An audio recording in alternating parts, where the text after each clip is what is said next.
نہیں ہے، اگر امام صالح آپ کی نگاہ میں ہے، ٹھیک ہے، نماز کی پابندی کرتا ہے، چاہے وہ اکیلے میں ہو چاہے ملأ عام میں ہو، امام نماز پابند نماز ہے، تو اس صورت میں آپ کیا کریں؟ دل، شاہ سعید فرماتے ہیں دل کے کان کھول کر، یہ والا کان نہیں، دل کے کان کھول کر اس کی قرات کو سنیں، ٹھیک ہے۔ پانچویں کیا ہے؟ شاہ سعید محمد نور بخش رحمۃ اللہ علیہ فرماتے ہیں افسوس ہے اس شخص کے لیے جو سورہ فاتحہ اور سورہ نہ پڑھے اور اس کو ایسا امام بھی نہ ملے۔ کیسا امام؟ جو ہم نے پہلے شرائط بیان کیے، صالح نہیں ہے، نماز کا پابند نہیں ہے، ٹھیک ہے، مثلا صالح نہیں ملا بلکہ اسے فاسق ملا، کیا جو علناً گناہ کرتا ہے، ایسا کوئی امام ملا تو اس کی نماز کیا ہو جائے گی؟ ایسے معموم کی نماز ضائع ہے۔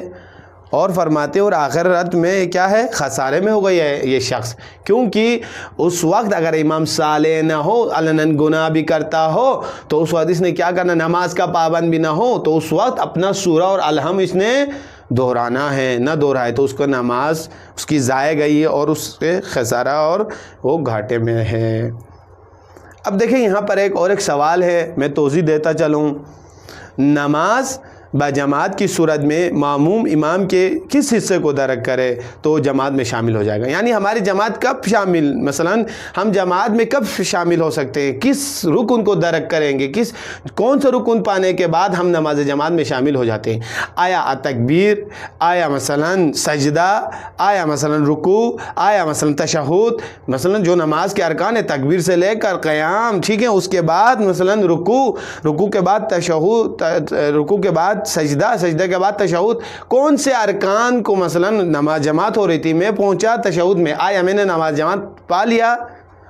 تو اس سلسلے شاہ سعید فرماتے ہیں، شاہ سعید محمد نور بخش رحمۃ اللہ علیہ فرماتے ہیں کہ اگر معموم امام کے رکوع، مثلا ابھی تکبیرۃ الاحرام بھی پڑھ لیا امام نے، اس کے بعد قیام کی حالت میں قرات بھی پڑھ لی، ٹھیک ہے، قرات بھی پڑھنے کے بعد وہ رکوع میں جا رہا ہے، تو آپ نے وضو کر کے آپ پہنچ رہے ہیں، تو امام رکوع میں ابھی سبحان ربی العظیم وبحمدہ پڑھ رہا ہے وہ، تو آپ نے رکوع کیا کیا؟ پہنچ گئے آپ۔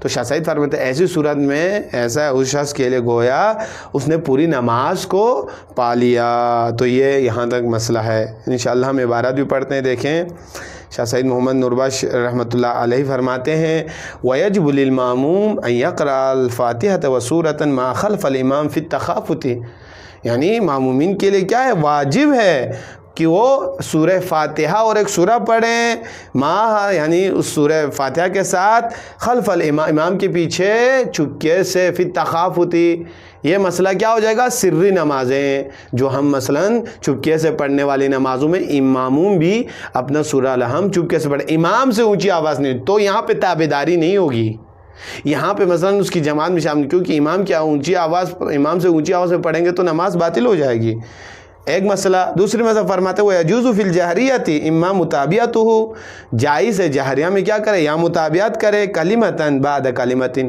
کلمہ بہ کلمہ، جو میں نے پہلے صورت بتائی، بغیر صوت ما او بعد فاتحۃ الامام، بغیر آواز کے پڑھنا ہے، مثلا امام نکال کر پڑھ رہا ہے، کلمہ تابعداری کر رہے ہیں، آپ قرات پڑھ رہے ہیں، امام کیا کر رہا ہے؟ پڑھ رہا ہے الحمدللہ رب العالمین، آپ کو ضروری نہیں کہ آپ الحمدللہ رب العالمین نکال کر پڑھیں۔ پھر فرماتے ہیں او بعد الفاتحۃ الامام توقف الامام، یا مثلا کب پڑھے؟ امام کی مثلا سورہ فاتحہ الحم ختم ہونے کے بعد، یا اگر امام توقف کرے تو، کیوں؟ بعد الفاتحۃ والسورۃ، الامام بعد الفاتحۃ والسورۃ قراء دعان، یعنی امام کیا مسئلہ ہے؟ اگر وہ توقف کرتا ہے تاکہ معمومین بھی میرے ساتھ سورہ اور الحم پڑھ کر پہنچے، تو مثلا ختم ہونے کے بعد چپکے سے کوئی دعا پڑھے امام، ٹھیک ہے، متخافتاً لیقرأ الماموم والفاتحۃ والسورہ، تاکہ معمومین کوئی سورہ اور فاتحہ، سورہ الحم اور سورہ کوئی دوسرا سورہ پڑھے۔ اب یہ ہے وَيَجُوزُ فِي مَا يَجْهَرُ بِهِ الْإِمَامُ أَن لَا يَقْرَأَ الْمَأْمُومُ الْفَاتِحَةَ، مثلا جس میں جہراً امام نکال کر پڑھ رہا ہے، تو آپ کے لیے مثلا کیا جائز ہے کہ جس نمازوں میں امام آواز سے پڑھ رہا ہے، لیکن شرائط یہ ہے کہ امام کیسا ہو؟ شاہ سعید فرماتے ہیں الفاتحہ و سورۃ و یسمع قراءۃ الامام بالاذن الواعیہ لو کان الامام صالحا و مواظبا علی الصلاۃ فی الملء والخلوات۔ شاہ سعید فرماتے ہیں کہ آپ کیا کر سکتے ہیں، آپ امام کی تابعداری کر سکتے ہیں اس صورت میں کہ امام صالح ہو، جو میں نے پہلے بتایا، امام مثلاً کیا ہے، نماز کا پابند ہو، چاہے وہ اکیلے میں ہو یا ملأ عام میں ہو یا خلوت میں ہو، ٹھیک ہے۔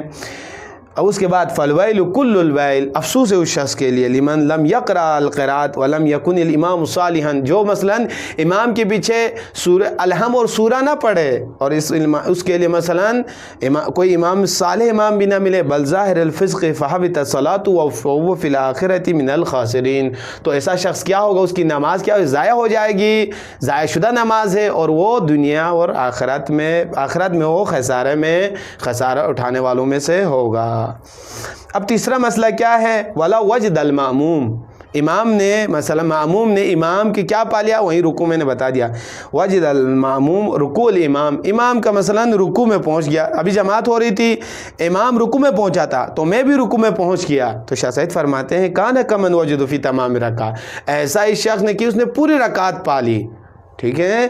وَلَوْ وَجَدَ بَعْدَ الرُّكُوعِ، اگر کوئی انسان رکوع کے بعد آ جاتا ہے، لَمْ تُحَاسِبْ هَذِهِ الرَّكْعَةَ، مثلا رکوع میں پہنچ گیا، رکوع ختم، امام رکوع میں تھے، وہ آنے تک امام رکوع سے اٹھ گئے، قیام کی حالت میں آ گئے، پھر سجدے میں چلے گئے، تو اس کی رکعت شمار نہیں ہوگی۔